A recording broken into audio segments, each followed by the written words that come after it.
one of the most powerful things you can ever learn to do in this lifetime is the ability to be present with yourself, with your emotions, your life, your situation, and stop trying to run away from it. Even exceptionally wealthy, successful people who in theory should be enjoying their life often don't enjoy actually living their life, being still, sitting with what's in front of them. And even if their life is essentially perfect on the outside, oftentimes we can't feel that. We can't see that. There's a perceptual lack because our ego, our limited thinking, it wants change, it wants novelty, it wants excitement. We want. I call it Moore's disease. It's the disease of wanting more simply for the sake of more.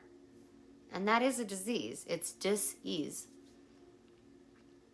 And I've had mentors and coaches in the past tell me that it's a good thing to always want more, and just get.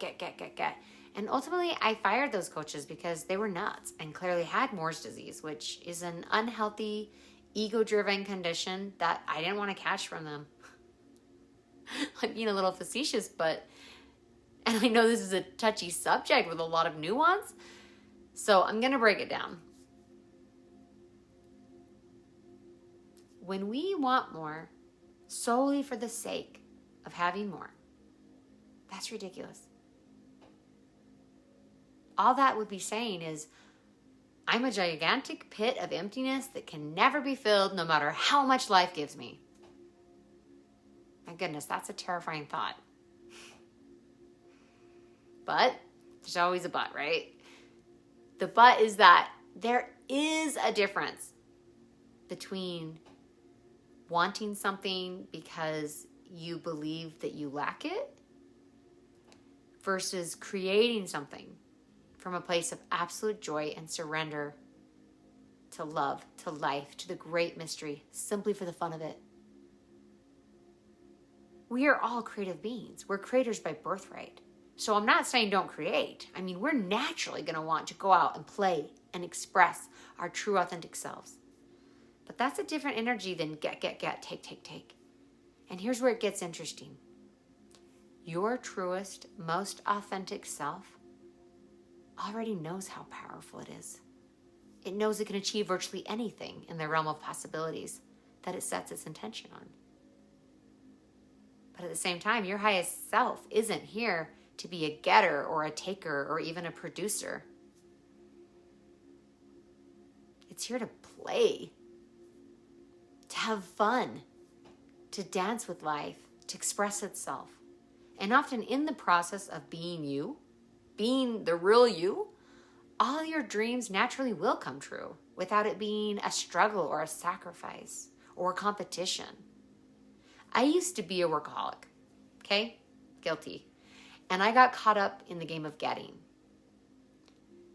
and needing praise and needing to be seen and needing to be recognized. And I finally realized that I had this dis-ease when I realized that the second I would get the praise I wanted or the reward I wanted or the thing I wanted, I would immediately start wanting something new and better and different. And it wasn't really that fun or energizing of an experience to achieve and then immediately feel meaningless and empty because I was trying to get for the wrong reasons. And it felt like the proverbial hamster wheel of just running faster and faster and faster and getting nowhere faster and faster and faster. And you know what?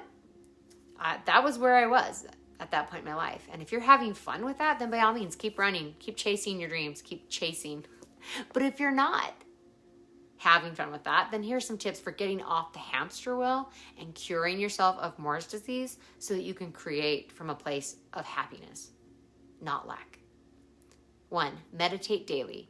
Start or continue your daily meditation practice. I recommend 15 minutes in the morning, 15 minutes in the evening, but even 5 to 10 minutes a day is going to make a positive impact. And if you want tips or ideas for what kinds of meditations work well, feel free to ask me in the comment section and I will respond so that anyone else wondering about a similar question can join in. Meditation increases awareness, including our self-awareness. And what that does is it allows us to start questioning our own motives and being more honest with ourselves about why we're here and what we're doing and why it matters to us. And then secondly, do things for the joy of it, for fun, not to get. That kind of hoarding energy of I need more, I need to stockpile it. That's not congruous with spirit, because spirit loves cycles, seasons, fluidity, and flow. If cool opportunities and material blessings are flowing to you as a result of being your true self, woohoo, that's great, celebrate. That's normally how it works, to be honest. But if you're having fun, then you've already won.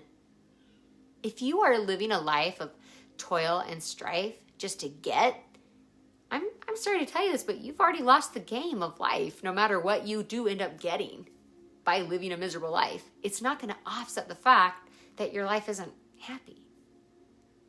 And even if you feel stuck in a bad situation for the time being, we can still choose to bring our best self to our relationships and our jobs and show up for it with love. Because we are love.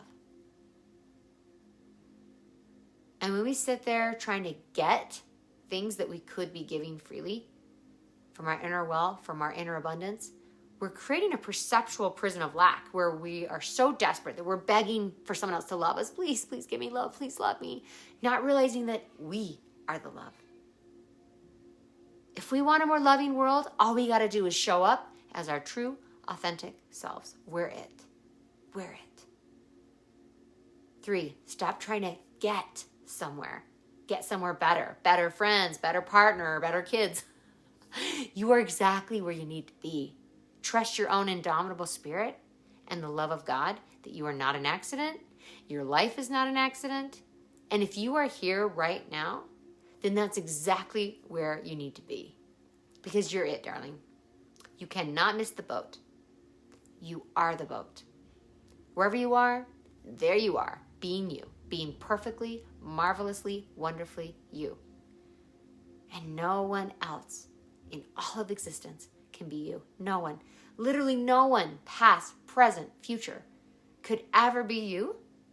Your unique blend of nurture and nature, your DNA, no one can be that but you.